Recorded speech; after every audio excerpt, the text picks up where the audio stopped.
हरियाणा में बीजेपी ने जारी कर दी है पहली लिस्ट और बीजेपी की पहली लिस्ट में 67 उम्मीदवारों के नाम हैं। आपको बता दें कि भारतीय जनता पार्टी ने सीएम नायब सिंह। क्या आप अभी भी माता पिता बनने का सपना देख रहे हैं? अपोलो फर्टिलिटी के साथ अपने माता पिता बनने का सपना पूरा करें। मुफ्त परामर्श के लिए 9953-975-611 पर कॉल करें। सैनी की सीट बदली है, लाडवा से चुनाव लड़ेंगे सीएम नायब सिंह सैनी। इसके अलावा अंबाला कैंट से अनिल विज बीजेपी के प्रत्याशी होंगे। ये दो बड़े नाम, कुल 67 नामों की ये पूरी लिस्ट सामने आ चुकी है।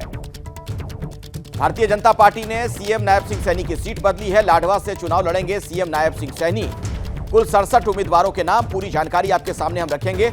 अनिल विज अंबाला कैंट से ही चुनाव लड़ने वाले हैं। तो इन किन लोगों को इसमें नाम मिला और लिस्ट आने के बाद अब क्या स्थिति बनी हुई है, पूरी जानकारी मैं आपके सामने रखने जा रहा हूं। और हरियाणा में बीजेपी की पहली लिस्ट में कितने ट्विस्ट हैं ये हम आपको बता दें। समझिए जरा इसे, पूरी लिस्ट आपके सामने। हरियाणा में जो स्पेशल 67 की बात कही जा रही है, हरियाणा में आप देख रहे हैं पहली लिस्ट, 3 मंत्री समेत 9 विधायकों का टिकट कट गया है। ये एक प्रमुख बात मैं आपको बता दूं। पहली लिस्ट में 13 टिकट बदले गए हैं। 5 नेताओं के बेटे बेटियों को टिकट मिला है, यानी परिवार के लोगों को भी टिकट मिला है। राम रहीम को पैरोल देने वाले पूर्व जेलर को भी टिकट दिया गया है। 8 मंत्री और 17 विधायक रिपीट किए गए हैं, दोबारा उन्हें प्रत्याशी बनाया गया। 30% नए चेहरों को मौका, यानी 30% जो हैं वो बिल्कुल नए फेस हैं। 56 नॉन जाट, 11 जाट नेता शामिल हैं। ये कुल जो लिस्ट आई है 67 की, उसमें क्या कुछ खास है, क्या प्रमुख बातें नजर आ रही हैं, वो पूरी डिटेल जानकारी आपके सामने हमने रखी है। और कितने ट्विस्ट है जरा इसे भी हम समझते हैं। नीरज पांडे इस वक्त हमारे साथ दिल्ली से मौजूद है, हमारे सहयोगी, और सचिन कुमार भी हमारे साथ चंडीगढ़ से हैं, जैनेंद्र भी हमारे साथ मौजूद है। सबके पास हम चलेंगे, लेकिन नीरज पहले आपसे इस लिस्ट पर मैं बात करना चाहूंगा, क्या क्या खास बात इसमें दिख रही है और लिस्ट आने के बाद क्या खबर है? बागी भी कुछ लोग हो गए क्या? देखिए अखिलेश, बागी तो कई लोग हो गए हैं। लगातार बागियों के लेटर्स सामने आ रहे हैं, पार्टी से इस्तीफा दे रहे हैं, सभी पदों से इस्तीफा दे रहे हैं और जिम्मेदारी से भाग रहे हैं। ये तो हर पार्टी में होता है, टिकटों के वितरण के बाद इस तरह की चीज़ें आती हैं। वो भारतीय जनता पार्टी भी उससे अछूती नहीं। लेकिन जो सबसे इम्पॉर्टेंट बात वो है कि 67 लोगों की जो सूची जारी हुई, उसमें भारतीय जनता पार्टी ने नए और पुराने का जबरदस्त समावेश करने की कोशिश की। और यही नहीं, ये पहला मौका है कि किसी राज्य में भारतीय जनता पार्टी ने जो पारिवारिक राजनीति है उसको भी ध्यान में रखा है और उसको ध्यान में रखते हुए बड़े जो परिवार हैं, क्षेत्रीय छत्रप हैं, उनके परिवार के लोगों को भी टिकट दिया गया है। चाहे आप कार्तिकेय शर्मा जो सांसद हैं, उनकी माता को टिकट दिया गया है, राव इंद्रजीत की बेटी को टिकट दिया गया है, कुलदीप बिश्नोई के बेटे को टिकट दिया गया है, किरण चौधरी की बेटी श्रुति चौधरी को टिकट दिया गया है, करतार भड़ाना जो कभी बहुजन समाज पार्टी से चुनाव लड़े, कभी कांग्रेस से चुनाव लड़े, कभी भाजपा के खेमे में आ जाते हैं, उनके बेटे मनमोहन भड़ाना को टिकट दिया गया। तो ये सुनील सांगवान जो सतपाल सांगवान जो मंत्री थे, उनके बेटे को टिकट दिया गया। तो ये जो नाम है, भारतीय जनता पार्टी ने कोशिश ये की है कि चूंकि उन क्षेत्रीय छत्रपों का काफी अपने इलाके में दबदबा है, तो उसको भी ध्यान में रखकर टिकट वितरण किया गया। लेकिन यही बीजेपी परिवारवाद का विरोध करती थी और टिकट बंटवारे में उसकी छाप साफ नजर आ रही है। नीरज, मैं आपके पास आऊंगा, फिर से दोबारा आगे बातचीत करेंगे। लेकिन अभी की एक और बड़ी खबर, हरियाणा में बीजेपी ने 9 एमएलए के टिकट काट दिए हैं। हरियाणा में 3 मंत्रियों को भी टिकट नहीं मिला है। मंत्री रणजीत चौटाला, विशंभर वाल्मीकि का टिकट कट गया है। बीजेपी ने मंत्री संजय सिंह का भी टिकट काटा है। तो कईयों के टिकट कटे भी हैं। 9 एमएलए के टिकट काट दिए गए, यानी जो सिटिंग एमएलए थे, विधायक थे, उनके टिकट काट दिए गए हैं। तो अभी की बड़ी खबर आपको बता दें कि इस लिस्ट में कईयों को जगह नहीं मिली। उनमें से 9 तो एमएलए थे, सिटिंग एमएलए, जिनके टिकट कट गए हैं, और 3 मंत्री भी थे, उन्हें भी इस बार टिकट नहीं देने का फैसला पार्टी ने किया। रणजीत चौटाला हो, विशंभर हो, ये तमाम वो नाम हैं जिन्हें इस बार टिकट नहीं मिल पाया है। और आपको बता दें कि जो पहली लिस्ट आई उसके बाद अब बीजेपी में इस्तीफे का दौर शुरू हो गया है। हरियाणा में बीजेपी के 3 बड़े नेताओं ने पार्टी छोड़ने का ऐलान कर दिया। हरियाणा किसान मोर्चा अध्यक्ष सुखविंदर मांडी का इस्तीफा, बीजेपी ओबीसी मोर्चा के प्रदेश अध्यक्ष का भी इस्तीफा हो गया। कर्णदेव कंबोज ने भी बीजेपी के सभी पदों से इस्तीफा दे दिया है। रतिया से बीजेपी विधायक लक्ष्मण नापा का भी इस्तीफा।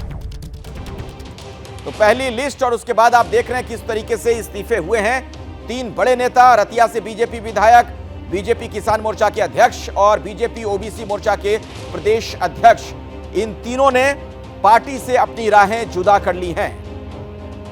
तो टिकट ना मिलने का साइड इफेक्ट।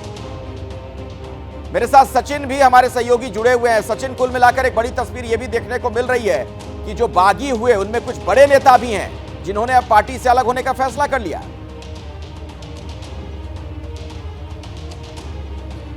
जी देखिए, लिस्ट आई है तो जिनके नाम नहीं हैं वो नाराज हैं और इस्तीफे भी दे रहे हैं। उनमें आपको बता दें, अहम जो है रतिया से विधायक हैं जिनका नाम हम ले रहे हैं, लक्ष्मण नापा जो हैं, वहाँ से सुनीता दुग्गल को जो है टिकट दिया गया है। पर साथ ही ओबीसी विंग जो है बीजेपी का, क्योंकि बीजेपी की राजनीति हरियाणा में जो है नॉन जाट कंसोलिडेशन की रही है, नॉन जाट वोटर्स, और करणदेव कंबोज जिनका नाम ले रहे हैं हम, उनको साथ बिठा के जो है कुछ दिन पहले तक जो है बीजेपी कोशिश करती रही है कि हम ओबीसी वोटर्स जो हैं उनको अपने साथ लाएं। तो उन्हीं कंबोज ने जो है वो इस्तीफा दे दिया है टिकट आने के बाद, क्योंकि इंद्री विधानसभा से वो टिकट चाहते थे जो दिया नहीं गया और उसके बाद वो नाराज हैं और पार्टी से इस्तीफा दे दिया। इसी तरह किसान विंग के जो प्रेसिडेंट हैं उन्होंने इस्तीफा दे दिया है। तो नाराजगी तो है। अब देखना ये है कि बीजेपी पे पूरे कैंपेन पे इसका कितना फर्क पड़ता है। हालांकि लीडर्स जो हैं, जो इनकी किसान विंग हैं या ओबीसी विंग हैं, उनके प्रेसिडेंट्स हैं, ये कितना इम्पैक्ट करती है बीजेपी को, पर सिंबॉलिकली जो है मैसेज जो है जरूर जाता है लोगों के बीच। बिल्कुल, कि देखिए बिल्कुल, बीजेपी बिल्कुल। के बीच संकेतों में, इशारों में कई चीजें इसमें जाती हैं लोगों के बीच। बीजेपी की पहली लिस्ट पर एक और बड़ी खबर हम बता दें कि हरियाणा में 5 नेताओं के बेटे बेटियों को भी टिकट मिला है। किरण चौधरी की बेटी कुलदीप बिश्नोई के बेटे को भी टिकट, इसके अलावा राव इंद्रजीत की बेटी को भी बीजेपी ने टिकट दिया है। तो पहली लिस्ट में यह भी एक प्रमुख बात देखने को मिल रही है। हरियाणा में 5 नेताओं के बेटे बेटियों को टिकट, यानी जो 67 प्रत्याशियों के नाम सामने आए, इनमें 5 वैसे लोगों के नाम हैं जिनके परिवार के लोग बीजेपी में बड़े पदों पर हैं।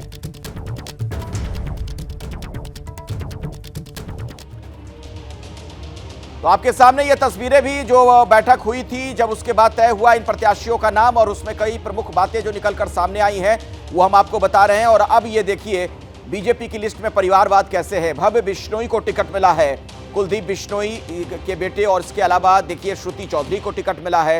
इस पर सवाल भी जाहिर तौर पर खड़े होंगे। ये तमाम वो लोग हैं जिनके पिता या फिर उनके परिवार के लोग बड़े पदों पर हैं पार्टी में।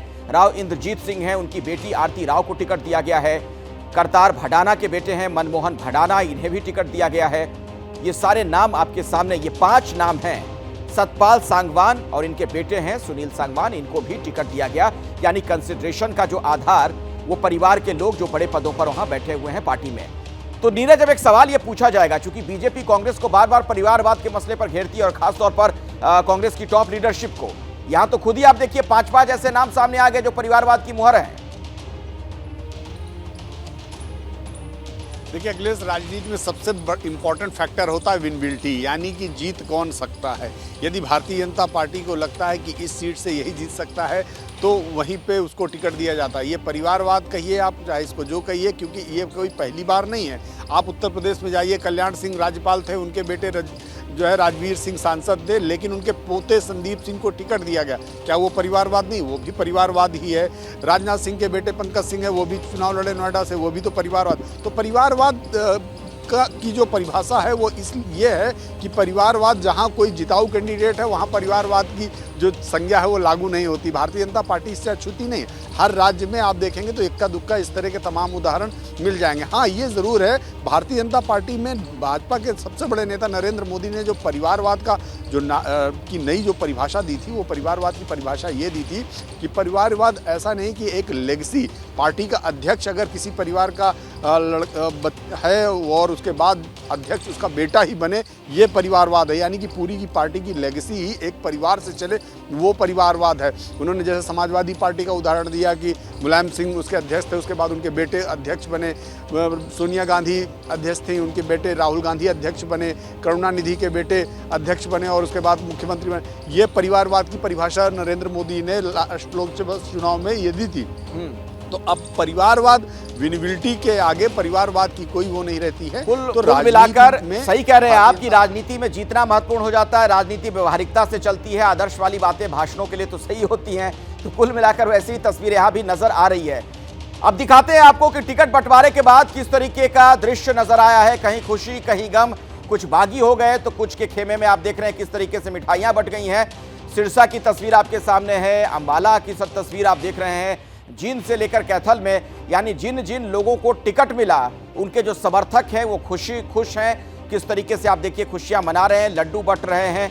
यानी अभी जीत नहीं हुई है, लेकिन टिकट मिलते ही उनके खेमों में खुशी की लहर साफ तौर पर नजर आ रही है।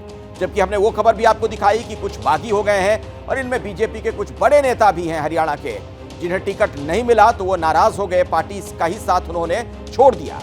तो ये तमाम तस्वीरें आपके सामने किस तरह की हलचल देखने को मिली है इस टिकट बंटवारे के बाद। पहली लिस्ट पर मनोहर लाल खट्टर का बयान भी सामने आया। उन्होंने कहा कि किसी तरह की कोई अनबन नहीं है, जल्दी ही बची हुई सीटों की लिस्ट आ जाएगी। और अनिल विज ने कहा कि लोगों का और विश्वास जीतेंगे। तो तमाम जो बयान हैं वो भी अब सामने आ रहे हैं, सुनिए आप। चुनाव एक रणनीति का विषय होता है और उसमें रणनीति में तिथि जो है एक मुख्य भूमिका अदा करती है कि किस दिन करना चाहिए ताकि नॉमिनेशन शुरू हो जाए। कोई अनबन नहीं है, कोई किसी प्रकार का मनमुटाव नहीं है। परामर्श करने के बाद पहले एक शॉर्ट लिस्ट जो है प्रदेश की ओर से आती है, फिर बाद में पार्लियामेंट्री बोर्ड में बैठ करके और लोग तय करते हैं। तय करने के बाद अंतिम सूची जो है उसको जारी कर दिया जाता है।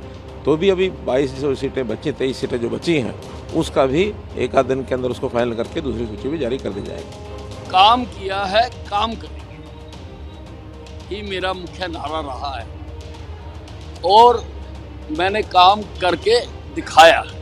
और ज़्यादा काम करेंगे और ज़्यादा लोगों का विश्वास जीतेंगे और ज़्यादा पार्टी को आगे लेके जाएंगे और ज़्यादा मेहनत करेंगे।